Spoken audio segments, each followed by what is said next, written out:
The year 1953 was very important because Stalin died.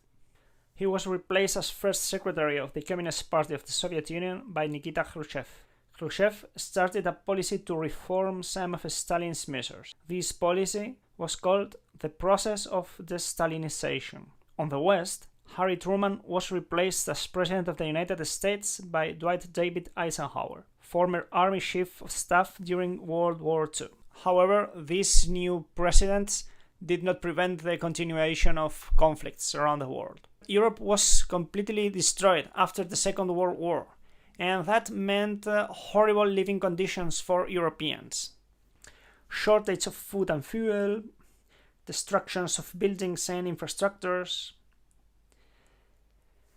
And probably under these circumstances, Europeans would prefer the equality promised by communism. So President Truman tried to help these countries to avoid that danger, to improve economically. But European countries need a specific help.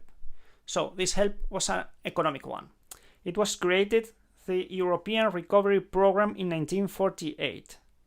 It was created in the United States and it was called the Marshall Plan because it was named after the United States Secretary of State George Marshall. And this plan provided $30 billion to Europe. Careful, false friend. 1 billion in English means 1,000 millions in Spanish. When we say in Spanish un billón, that means 1 million of millions. The Marshall Plan benefited 17 European countries, but not Spain, because Spain it was not a democracy. A few years later, Franco made an agreement with the United States President, Dwight David Eisenhower. And Spain, since that moment, got help from the Marshall Plan, although it did not stop being a dictatorship.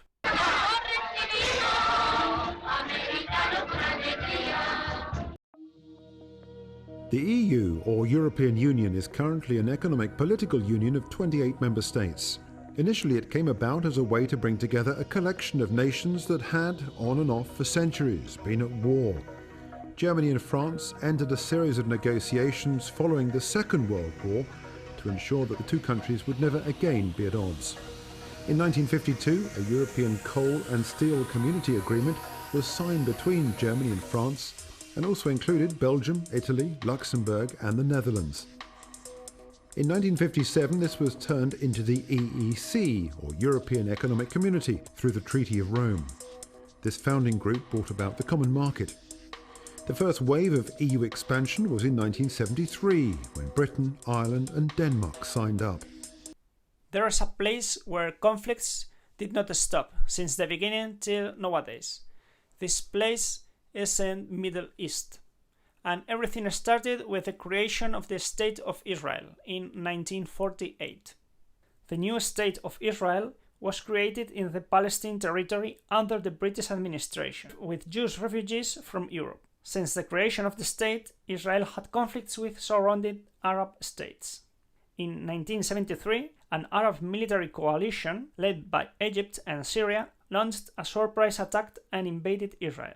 United States and the USSR supported both sides. United States supported Israel and the Soviet Union supported the Arab countries, providing them with massive supplies. Israeli forces resisted the invasion and counterattacked, recovering territory and invading Syria and Egypt. In response to the United States support of Israel, the Arab members of the OPEC, Organization of the Petroleum Exporting Countries, decided to reduce the oil production and later an embargo against the United States, Netherlands and other countries. This embargo caused the 1973 energy crisis. It was called the oil crisis. The development of the war led to tensions between the United States and the USSR, coming closer to a near confrontation between the two nuclear superpowers.